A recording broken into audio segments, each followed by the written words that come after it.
Janganlah memelihara mental pengemis.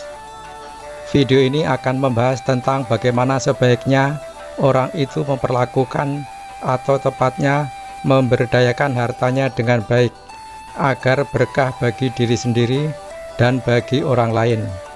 Yang sebenarnya resultantenya adalah berkah bagi diri sendiri. Sebelum lanjut, marilah kita ikuti cerita seseorang yang berkata demikian.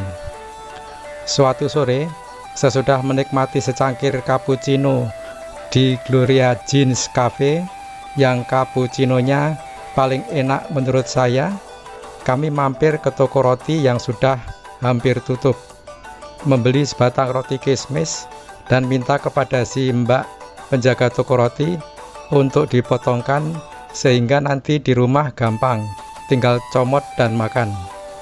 Selesai dipotong dan dibungkus rapi, lalu diserahkan kepada saya. Langsung saya berikan uang lembaran $10.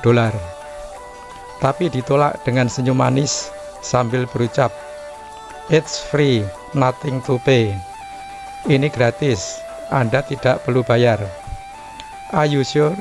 Atau Anda yakin? Kata saya.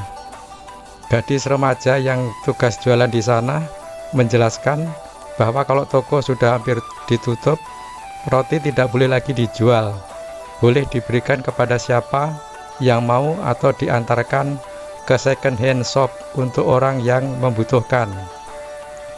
Agak tercengang juga saya dengar penjelasannya. Terbayang kalau di Indonesia, wah bisa bangkrut ini toko, karena orang bakalan ramai menunggu toko sementara ditutup supaya dapat yang gratis. Belum selesai ngobrol dengan si mbak, tiba-tiba ada suami istri yang juga mau belanja roti. Rupanya mereka tanpa saya sadari sudah mendengar percakapan kami. Kelihatan si pria adalah orang Australia, sedangkan istrinya adalah tipe orang Asia. Si wanita juga minta roti dari si mbak, tapi dicegah oleh suaminya sambil berkata, "No darling, please. We have enough money to pay. Why do we have to pick up a free one? Let other people who need it more than us take it." Jangan sayang, tolong. Kita punya cukup uang untuk membelinya. Kenapa kita harus mengambilnya dengan gratis? Biarkan orang lain yang lebih membutuhkannya untuk mengambil roti gratis ini.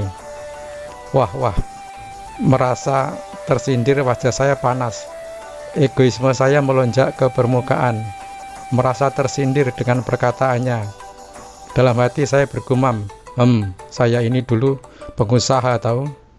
Tapi syukur saya cepat sadar diri, gak sampai terucapkan, karena orang yang bicara itu kan suami ke istrinya. Masa iya saya tiba-tiba nyelak di tengah-tengah? Hampir saja saya berbuat kesalahan, karena toh mereka tidak ngomongin saya. Kalau saya merasa tersindir, itu salah saya sendiri. Hingga menjelang tidur, kata-kata si suami kepada istrinya itu masih terngiang-ngiang rasanya. "We have enough money to pay. Why do we have to pick up a free one?" Kita punya cukup uang untuk membelinya. Kenapa kita harus mengambilnya dengan gratis? Setelah saya renungkan, saya merasakan bahwa kata-kata tersebut benar. Kalau semua orang yang punya duit ikut antri dan dapatkan roti gratis yang biasanya diantarkan ke school hand shop untuk dibagi-bagikan gratis, berarti orang yang sungguh-sungguh membutuhkan tidak bakalan kebagian lagi roti gratis. Si mbak penjual roti itu yang gak mau terima uang saya, walaupun sesungguhnya saya mau membayar. Pelajaran hidup ini tidak mungkin akan saya lupakan. Kalau kita sanggup beli, jangan ambil yang gratis. Biarlah orang lain yang lebih membutuhkan untuk mendapatkannya. Sungguh sebuah kepedulian akan sesama yang diterapkan dengan kesungguhan hati. Kini saya baru tahu, kenapa kalau di klub ada kopi gratis, tapi jarang ada yang mengambil. Mereka lebih suka membeli. Bukan karena gengsi-gengsian, tetapi terlebih karena rasa peduli mereka pada orang lain yang mungkin lebih membutuhkan. Pelajaran yang sungguh-sungguh memberikan inspirasi bagi diri saya. Tuhan sudah memberikan berkat yang sungguh luar biasa untuk kita. Tidak perlu lagi kita mengambil bagian berkat yang diperuntukkan bagi orang lain.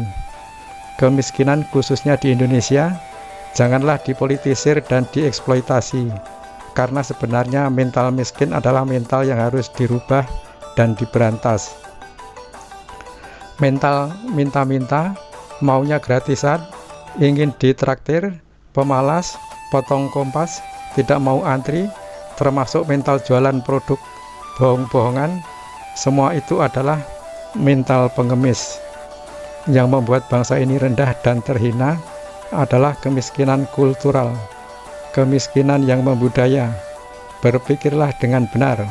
Sudah saatnya kita bangkit dan sadar, karena tangan di atas lebih baik dan lebih mulia daripada tangan di bawah. Menjaga harga diri lebih baik daripada menjatuhkan kehormatan hanya demi sesuap nasi. Berpikirlah dengan bijak untuk segala proses yang akan kita jalankan, karena pada akhirnya hidup itu akan selalu menjadi sebuah pilihan. The secret of living is giving. Demikianlah itu tadi penyampaian dari seseorang yang menceritakan tentang pengalamannya membeli roti di Australia. Bapak, Ibu, Saudara, dan Saudari, dari cerita tadi saya melengkapi bahwa apabila ditinjau dari sisi spiritual atau dalam praktek spiritual sehari-hari, maka peduli kepada orang lain atau peduli dengan cara memberi itu tidaklah sia-sia. Apa yang telah kita lepaskan itu sebenarnya tidak hilang.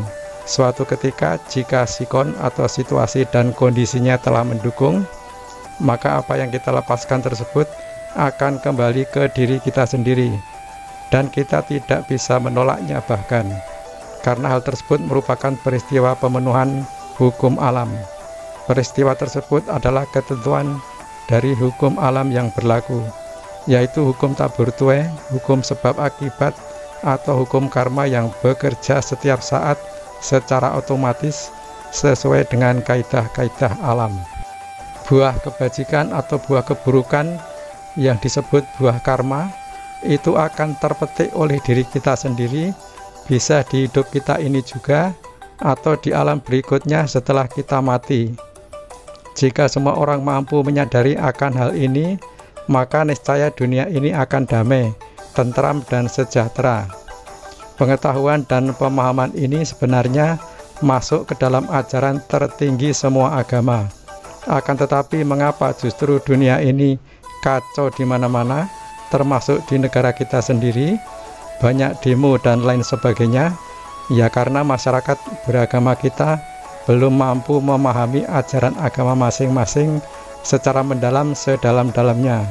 Agama adalah rahmat bagi semesta, bukan bagi masing-masing individu atau bagi satu golongan saja. Camkan itu. Karma baik atau karma buruk itu pada dasarnya memang akan berbuah jika situasi dan kondisinya telah mendukung. Namun buahnya lebat atau tidak lebat itu tergantung dari cara kita merawat pohon dari benih yang kita tabur. Lebatnya buah kebajikan atau buah keburukan tergantung dari cara kita merawat tanamannya. Pada prinsipnya, teruslah kita selalu berbuat baik. Kalau bisa sebanyak-banyaknya berbuat baik dan sesering mungkin. Ini adalah satu-satunya cara kita dalam menciptakan buah kebajikan yang lebat maupun justru mengeliminir buah keburukan yang akan muncul. Nah, Bapak, Ibu, Saudara, dan Saudari, demikianlah uraian video ini, semoga bermanfaat. Akan tetapi jika Bapak, Ibu, Saudara, dan Saudari tidak sependapat dengan uraian video ini, silahkan diabaikan saja dan lupakan. Atau jika berkenan silahkan tulis komentar di ruang komentar video ini. Atau anggap saja uraian ini adalah merupakan pengetahuan atau pemahaman yang berbeda. Sekian, saya akhiri video ini dan sampai ketemu lagi di video saya yang lain. Bye-bye.